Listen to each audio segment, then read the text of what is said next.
उपस्थित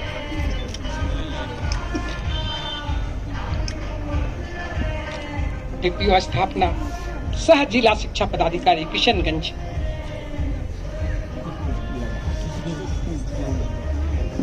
ईईओ द्वय सोनू जी,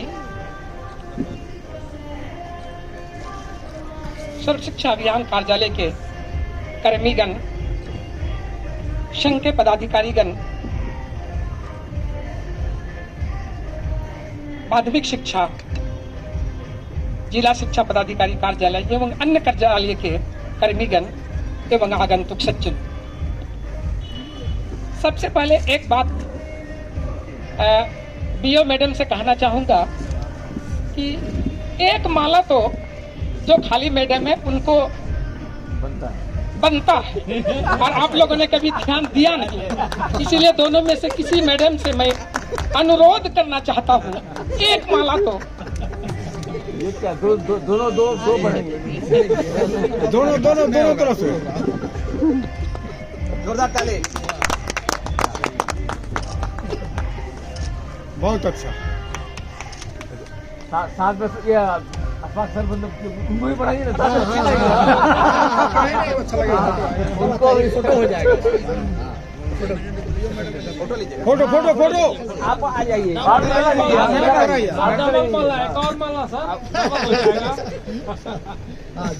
यहाँ तो नहीं बोलेगी लेकिन दूसरी जगह तो बोल सकती है। और अभी 12 बजे तक मैं सेवानिवृत्त नहीं हुआ हूँ नियमतः, इसलिए आप लोग मुझे पहले ही सेवानिवृत्ति का माला पहना चुके हैं, इसलिए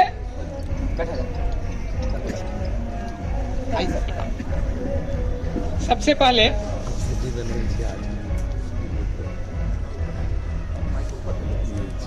जहाँ भी रहे हैं यह बता दें कि मेरा सेवा काल 1 2 3 4 5 पर सिमट कर रह गया।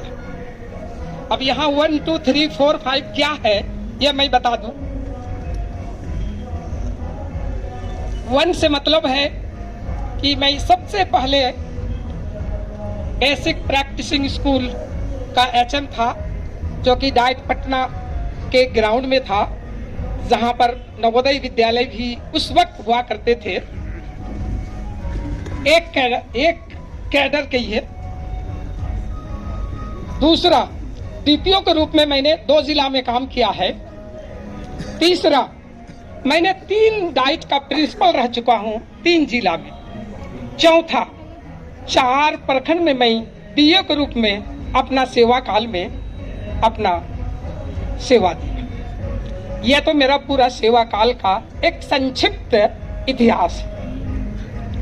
जहां भी मैं रहा हूं कोशिश किया हूं कि सबसे मिलकर रहूं और अपना ऑफिस या फिर अपना जहां रहें अव्वल रहें, या फिर मीटिंग वगैरह में भी अगर किसी हायर अफसर के द्वारा कोई बातें बताई जाती है, यह मुझे बर्दाश्त नहीं होता था।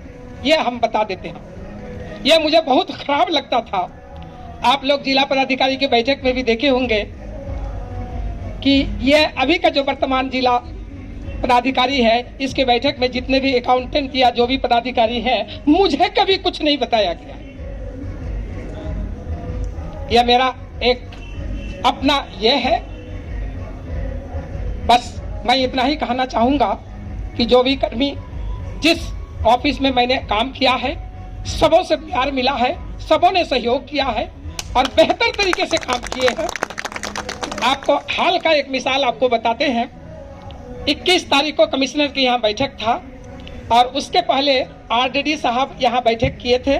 कई दिन पहले उस दिन इस कमिश्नरी में किशनगंज जिला का सबसे चौथा नंबर पर स्थान था, लेकिन 21 तारीख को जब कमिश्नर का बैठक हुआ तो 1 नंबर पर आपका किशनगंज आ गया।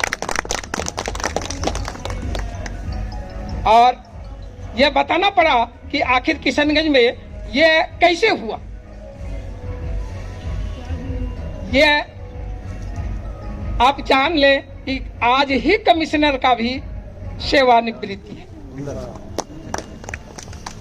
दूसरी बात यह जान लीजिए कि आरडीडी कमिश्नर का आप्त सचिव हैं और उनकी सेवानिवृत्ति और आज के जिला शिक्षा पदाधिकारी की निवृत्ति दोनों से एक ही डेट पर है। यह भी एक संयोग है। मैं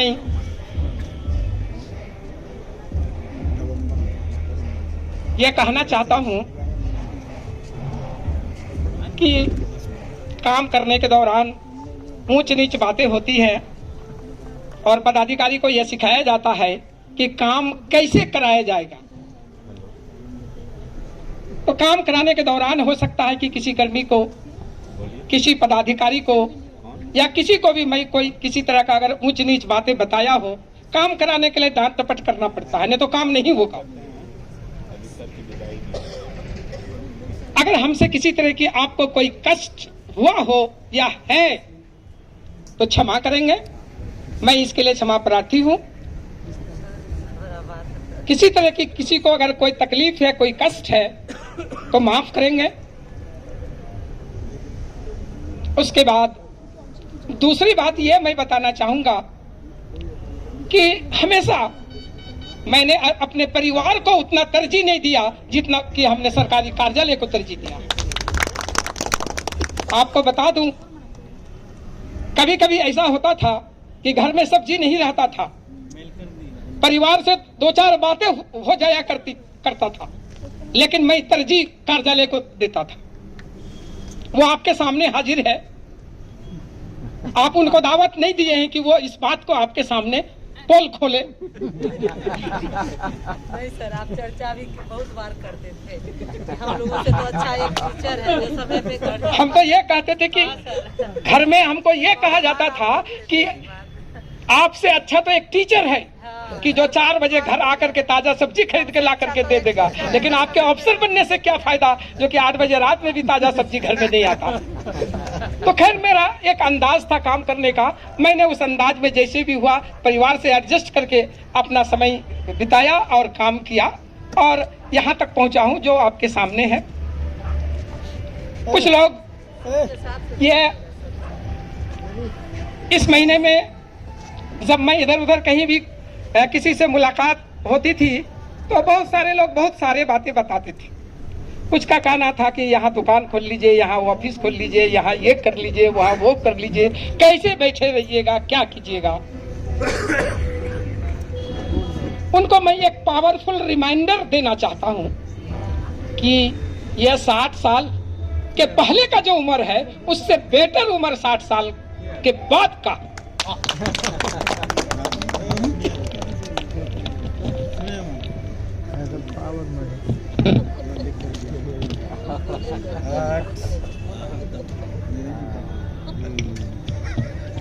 जीने की असली उम्र तो 60 है, बुढ़ापे में ही असली ठाठ है। जीने की असली उम्र तो 60 है, बुढ़ापे में ही असली ठाठ है। न बचपन का होमवर्क, न जवानी का संघर्ष, न बचपन का होमवर्क, न जवानी का संघर्ष, न 40 की परेशानियां, बेफिक्र दिन और सुहानी रात है। जीने की असली उम्र तो 60 है, जीने की असली उम्र तो 60 है, बुढ़ापे में ही असली ठाठ है। न स्कूल की जल्दी, न ऑफिस की किटकिट, न बस का लाइन, न ट्रैफिक का झमेला, न सुबह रामदेव का योगा, दिन भर खुली धूप, दोस्तों यारों के साथ राजनीति पर चर्चा आम है। जीने की असली उम्र तो 60 है, जीने की असली उम्र तो 60 है, बुढ़ापे में ही असली ठाठ है। न ऑफिस के बॉस की फटकार, न ऑफिस के बॉस की फटकार, पोते पोतियों का खेल, बेटे बहू का प्यार है। इज्जत से झुकते सर, सबके लिए आशीर्वाद, दुआओं की भरमार है। जीने की असली उम्र तो 60 है, बुढ़ापे में ही असली ठाठ है। नो स्कूल का डिसिप्लिन, नो ऑफिस में बोलने की पाबंदी, नो घर पर बुजुर्गों की रोक टोक, इसलिए कि खुद बुजुर्ग हो चुके हैं। खुली हवा में हंसी के ठहाके, बेफिक्र बातें, किसी को कुछ भी कहने के लिए आजाद है। जीने की असली उम्र तो 60 है, बुढ़ापे में ही असली ठाठ है। ये वारसा साहब सब अपनी तो ऐसे सबकी बातें हो गई। अब ज्यादा कुछ बताना ठीक नहीं है, इसलिए कि